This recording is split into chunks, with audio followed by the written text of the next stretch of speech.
నమస్తే అండి. నా పేరు మాణిక్ రాజు. నిజామాబాద్ జిల్లా కోర్టులో న్యాయవాదిగా పనిచేస్తూ న్యాయ సేవా సంస్థ సభ్యునిగా కొనసాగుతున్నాను. మహిళలకు ఎలాంటి చట్టాలు ఉన్నాయి, సమాజంలో వారిపై జరుగుతున్న అన్యాయాలకు ఎక్కడ ఏ విధంగా కంప్లైంట్ చేయాలి అనే విషయాన్ని మనము తెలుసుకుంటున్నాం. ముఖ్యంగా మహిళలకు అనేక చట్టాలు ఉన్నాయి. ఎందుకంటే వాళ్ళ రక్షణతో పాటు భద్రత కానీ వారికి ఏ విధంగా ప్రభుత్వం ఇస్తున్న పథకాలేంటి అనే విషయాన్ని మనం తెలుసుకోవాల్సిన అవసరం ఎంతన్నా ఉంది. సాధారణంగా మహిళలకు అనగానే ఈ 498 అనో లేకపోతే మనోవర్తనో ఇది సాధ్యమైనట్టుకు ఎక్కువ మట్టుకు పెళ్ళైన మహిళలకు ఇవి వర్తిస్తాయి. కానీ సామాన్యంగా ఒక బాలిక నుండి వృద్ధురాల వరకు ఎలాంటి వారికి మన రాజ్యాంగంలో చట్టాలు కల్పించినవి అనే విషయాన్ని మనం తెలుసుకుంటాం. చిన్న పిల్లలకు సంబంధించి వారికి సంబంధించిన విషయానికి వస్తే ఈరోజు వారికి బాలికలకు విద్యా హక్కు అనేది ఉంటుంది. అది కాకుండా బాలికలపై ఎవరైనా లైంగిక వేధింపులు వేధిస్తే లేకపోతే బాలికలకు బాల్య వివాహాలు చేస్తే వారిపైన చట్టరీత్యా చర్యలు అనేవి ఉంటాయి.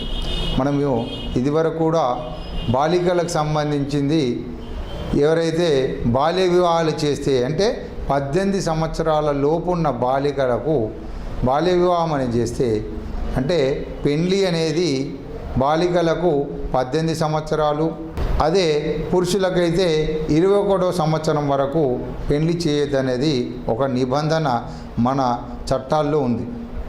అంతకుముందు ఆ అమ్మాయికి కనుక పెళ్లి చేస్తామంటే ఈ బాల్య వివాహ చట్టం ప్రకారము వారిపై కేసు అవుతుంది.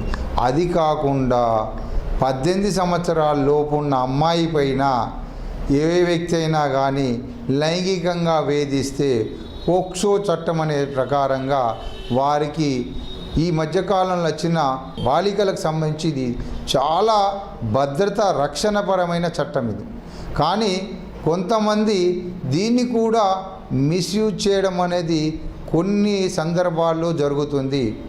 నిజంగా వాస్తవంగా జరిగితే 18 సంవత్సరాల లోపున్న బాలికలపై లైంగిక వేధింపు అనేది జరిగితే ఈ చట్టంపై కేసు నడిస్తే వారికి దాదాపుగా ఒక 30 నుంచి 50 రోజుల వరకు బెయిల్ దొరికే అవకాశం కూడా లేదు.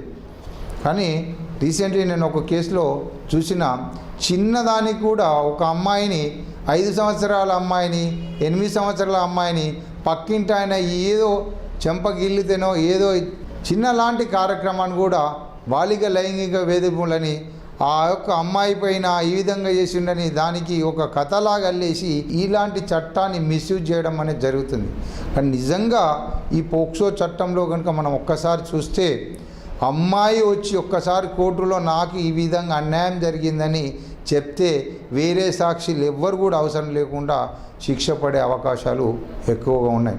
కనుక ఇది కాకుండా జనరల్గా ఆ అమ్మాయిని తిట్టడము కానీ లేకపోతే కొట్టడము కానీ లేకపోతే ఆమెతో అసభ్యకరంగా ప్రవర్తిస్తే మహిళలతోటి అమ్మాయిలతో కాకుండా మహిళలతోటి తిట్టడంతో IPC 290 కింద మనకు శిక్ష పడుతుంది.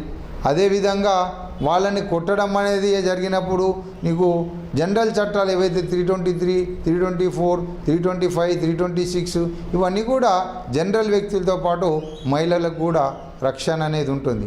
ఇవి కాకుండా వారిపై అసభ్యకరంగా ప్రవర్తించినప్పుడు అంటే 354 IPC ప్రకారంగా వాళ్ళ మీద చర్య తీసుకోవడము, ఆ విధంగా వాళ్ళకు రేపుకు సంబంధించి చేసిన కిడ్నాప్ సంబంధించి చేసినా కానీ మహిళలకు అనేక రకాలైన చట్టాలు ఈ యొక్క దానిలో ఉంటాయి.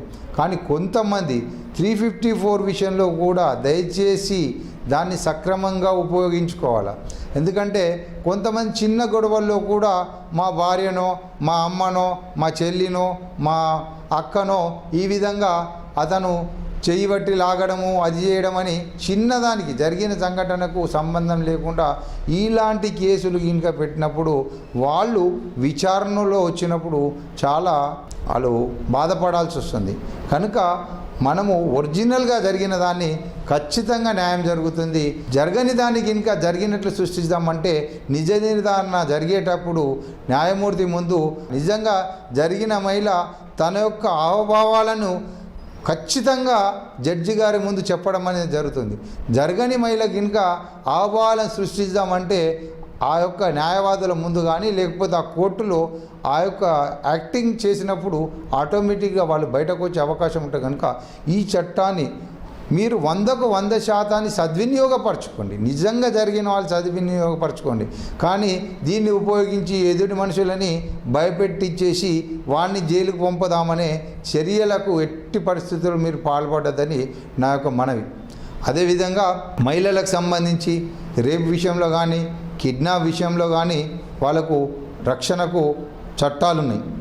ఇది కాకుండా సాధారణంగా గృహహింస చట్టము మహిళలకు సంబంధించి భార్యాభర్తల్లో కనుక ఆ మహిళకు అన్యాయం జరిగినప్పుడు ఆ మహిళకు అన్యాయం జరిగినప్పుడు విడాకుల చట్టం హిందూ ధర్మంలో కానీ ముస్లిం కానీ క్రిస్టియన్లో కానీ సంబంధిత వాళ్ళు భర్త వలన హింసకు గురైనప్పుడు లేకుంటే ఆమెతో వేరుగా ఉండే విధంగా ఉన్నప్పుడు అలాంటి చట్టాలు అనేక కనుక మహిళలు తమకు ఎలాంటి చట్టాలు ఉన్నాయి అవి ఏ విధంగా సద్వినియోగం చేసుకోవాలనే విషయాన్ని జాగ్రత్తగా పరిశీలించి వాటిని మీరు సద్వినియోగపరచుకోండి. ఈ వీడియో కనుక మీకు నచ్చినట్లయితే లైక్ చేయండి, షేర్ చేయండి. మరిన్ని లేటెస్ట్ అప్డేట్స్ కోసం మా ఛానల్ని సబ్స్క్రైబ్ చేయండి.